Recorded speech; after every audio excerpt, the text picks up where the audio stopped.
Good evening and welcome to Spark Learning Lab's Facebook Live event.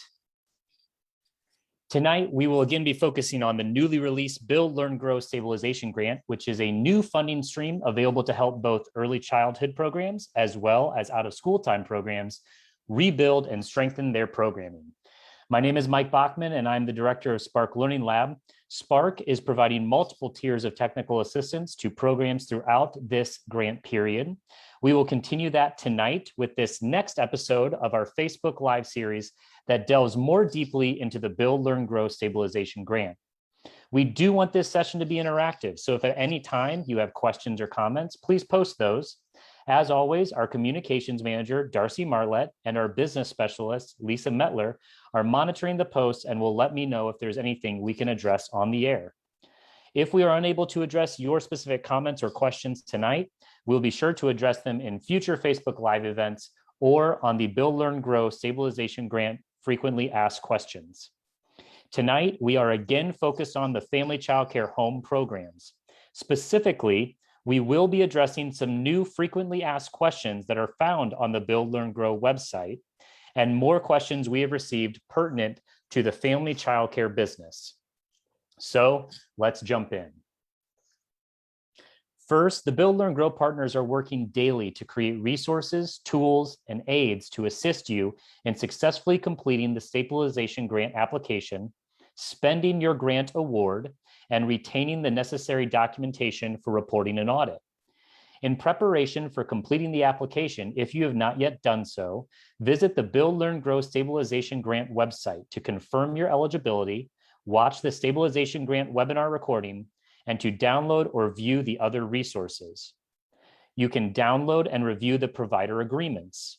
This document includes the 12 grant requirements that you must agree to and follow when you accept the grant award. Just before and when completing the application, complete the Stabilization Grant worksheet for each of your programs. The Stabilization Grant worksheet provides you guidance on how to answer every question and section of the application. It also has space for you to record your responses. So when you are completing the grant, you are just entering in the information that you already recorded on the worksheet. Be sure to download and have with you the application user guide when completing the application.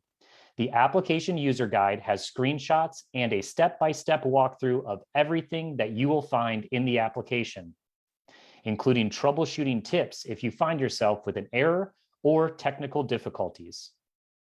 Finally, once you have completed the application and you know your grant award amount, start planning for how you will use the grant to stabilize and sustain your program and staff by reviewing the Allowable Expenses Guide, which offers guidance and suggestions on how the grant must be spent.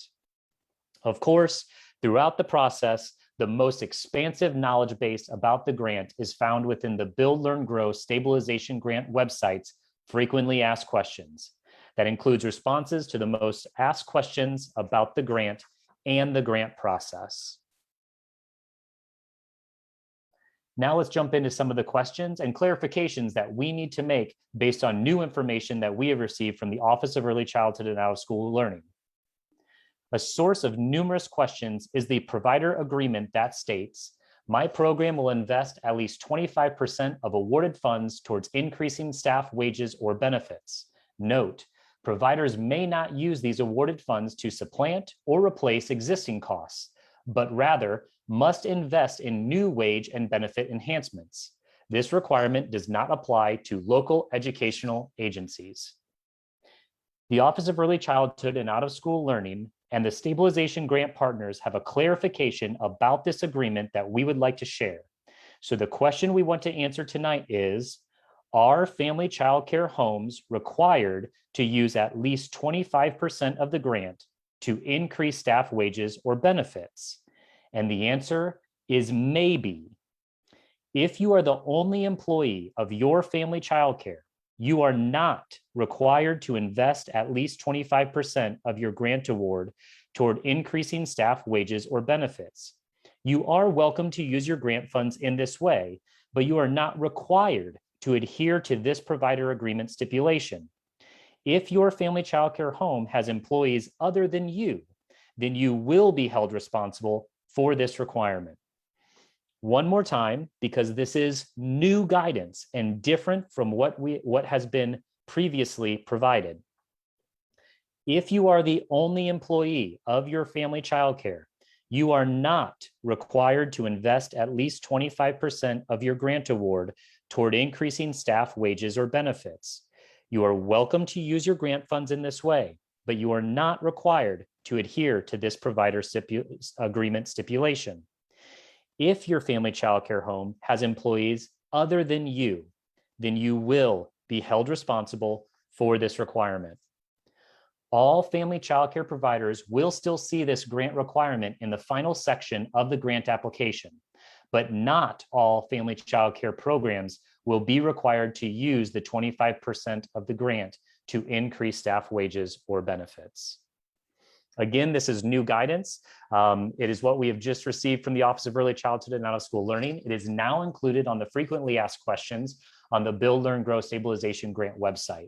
If you do have questions or comments, please post those and we will be sure to address those later or in future Facebook Live events.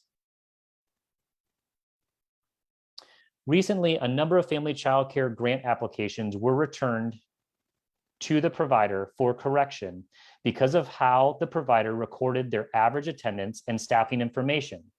In an effort to learn from this, we would like to clarify how a provider accounts for multiple classrooms in a single family childcare home program. To ensure the accuracy of your grant award and to reduce the chance that your application will be denied or need corrections, all family childcare providers should enter all children and all staff as one classroom, even for those homes that are split into multiple rooms. Again, this is new guidance that we have received from the Office of Early Childhood and Out of School Learning. So I will say it again. To ensure the accuracy of your grant award and to reduce the chance that your application will be denied or need corrections, all family childcare providers should enter all children and all staff as one classroom, even if your family childcare home program is split into multiple rooms. Next, we will address the question, how do I enter attendance and staffing information for my 24-hour program? We have attempted to address this question in previous Facebook Live events, but we understand that there are still more questions that providers have, and we would like to attempt to address those this evening. In the grant application, after adding your average attendance and staffing information, the grant calculates and provides you a range that represents your estimated monthly operating expenses. If you are unable to appropriately account for your 24-hour program's attendance and staffing on the enrollment page, the provided dollar amount range may not accurately reflect your monthly expenses. If your monthly expenses do not fall within the provided range, then when you are asked by the grant application, do your actual monthly expenses fall within this range? Click the No button. Selecting No on the cost estimation screen allows you to reflect your extended day or 24-hour operations on the next screen, including adding information on the total number of full-time staff equivalents, average hourly wage, benefits percentage for your program should you provide benefits, and uploading a payroll report to demonstrate your full payroll. Family childcare homes will also be asked to provide an annual revenue total. Entering this information into the grant application is required to proceed if you click No. By clicking No, this is your best route for 24-hour programs to ensure that they are able to accurately reflect their operational costs and get the appropriate grant amount. Again, we do hope that this helps, Anyone that is a 24-hour program or extended day program that's been struggling through the grant application, if you have more questions, please post those and we'll do our best to respond to them, if not tonight, then in future events. Another clarification we would like to make is in reference to the question, will I need to upload any documents when completing the application? In addition to providing the expense information in that portion of the application, you will be asked to provide last year's Schedule C tax form or other comparable tax form that includes your gross receipts or sales.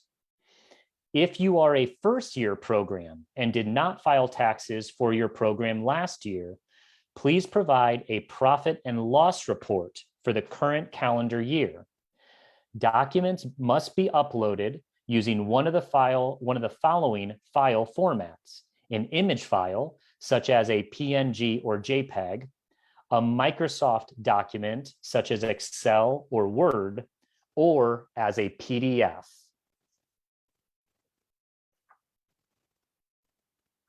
We will now turn to allowable expenses. Remember that grant funds can be used for things like personnel costs related to hiring, compensating, training, or retaining your staff. Health and safety training like CPR and first aid. COVID-19 safety-related needs to keep your staff and your children safe. Goods and services necessary to resume and strengthen operations. Mental health supports such as counseling for children and yourself and your employees. And finally, facility fees like rent, mortgage, utilities, or improvements or maintenance to your family child care home program.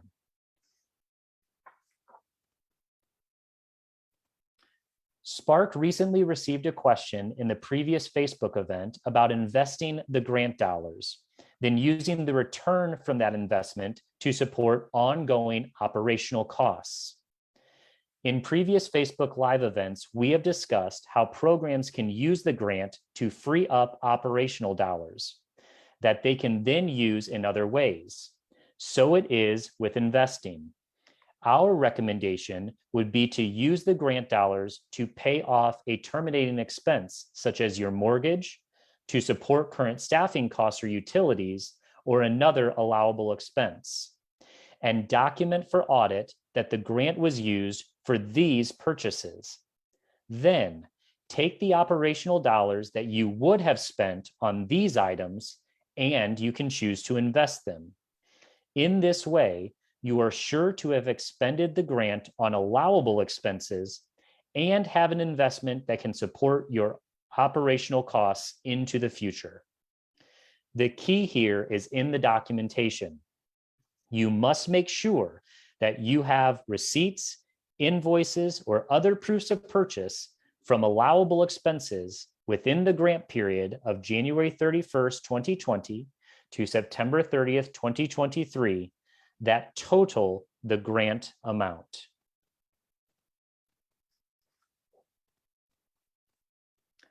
And with that, those are all of the new clarifications that we have received from the Office of Early Childhood and Out of School Learning, as well as responses to new questions that we have received from family child care home providers. So at this time, I will invite Darcy to come back on and let me know if there are any questions or posts that we can respond to this evening. We don't have any so far. It looks like Lisa has been able to answer it in the chat. I'll give everybody a couple more minutes. If you have any questions, feel free to put those into the chat for Mike. In the meantime, we can go through a couple of questions we get at every Facebook Live. One typically is, do you have to be on path to quality to apply for this grant? Great question. So no, you do not need to be enrolled in Paths to Quality in order to be eligible for the Child Care Stabilization grants. You just had to be licensed, registered, or certified exempt as of March 11, 2021. You have to be open and operating, serving children, unless you are experiencing a temporary closure due to COVID-19 exposure. If that is true for you, then your program is still eligible. You must also be in good standing with licensing, registration, or exemption in order to be eligible. Now, quality is one of the factors that impacts the grant amount. So being enrolled and into the higher levels of PASA quality may impact the amount of dollars that you receive for the child care stabilization grants. Thank you, Mike. We do have a couple of questions in the chat now. Sal asked, when will the second round of funding open up? Great question, Sal. So we do believe that the second round of funding will begin in January of 2022, and again will be a 3-month period running through March of 2022. Thank you. Haley asked, if I was licensed in May, will there be another round of grants I'll be eligible for? If you were licensed in May, if you were licensed in May, I am unsure if there will be more stimulus dollars coming or if there will be any changes to the current child care stabilization grants or the American Rescue Plan to support programs that were not open in March of 2021. So I apologize. I don't know if there will be other funding available in the future. Thank you. Sal asked, how many times do we apply for the grant? Great question, Sal. So you will apply every time a funding opportunity opens. So you will do one application here in this period of October through December. You would do a brief report that will have to be submitted before you apply for the second round of funding. And then you will do another round of funding January through March. The reason why you have to submit a second application for the second round of funding is because for some programs, their operational expenses at that time may have changed. So if your operational expenses change between October through December and January through March, then that may change the amount of your grant award. Thank you. Barb asked, how long does it take to make sure the application was okay and accepted? Mine said approved in the amount. So Barb, if your application, when you completed the application, if you received the screen that said that it was approved, then it is approved. Many of the applications are approved immediately. And then you are waiting that 3-week time period in order to receive those dollars. At the last partners meeting, we did hear that payments are on schedule and on time. So we would expect those to be paid within the 3 weeks of when the grant application was submitted. Thank you. Cindy asked, if someone is planning to retire in 2022 and takes this first grant, when can that person retire and not have to return any of the money from the grant? That's a great question, Cindy. So we have to go back and look at the grant requirements or the provider agreements that are a part of this. And one of the very last one, which I'm not quoting here, but if I remember off the top of my head, does say that if there are significant changes to your programming, such as your program closing, you may have to pay back the dollars. And so those grant agreements, by accepting the grant dollars, you are accepting the terms for the entire grant period. The grant period ends September 30th of 2023. So even though you accepted the dollars October through December, you use the dollars in March of 2022. If you close your program before September 30th of 2023, you may have to pay those dollars back.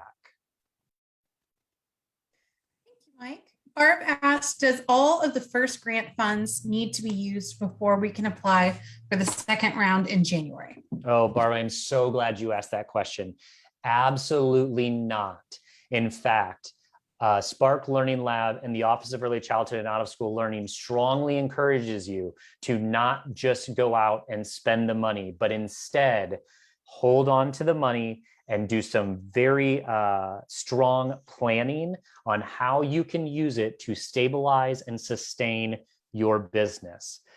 All dollars, regardless of the funding period in which you receive them, must be expended by September 30th of 2023. So you have nearly 2 years to spend these dollars. That's a lot of time to think through, how can I increase my own wage? How can I better save for my retirement? How can I better provide myself or my staff higher wages, retirement, and benefits? And then think about how you might be able to support those ongoing operational costs over time. So no, you do not have to spend those dollars before the second round of funding. In fact, we strongly encourage you to hold on to them and have some strong conversations and planning on how you can use these dollars to truly stabilize and sustain your business. Thank you, Mike. That looks like all of the questions that either I or Lisa have not gotten to.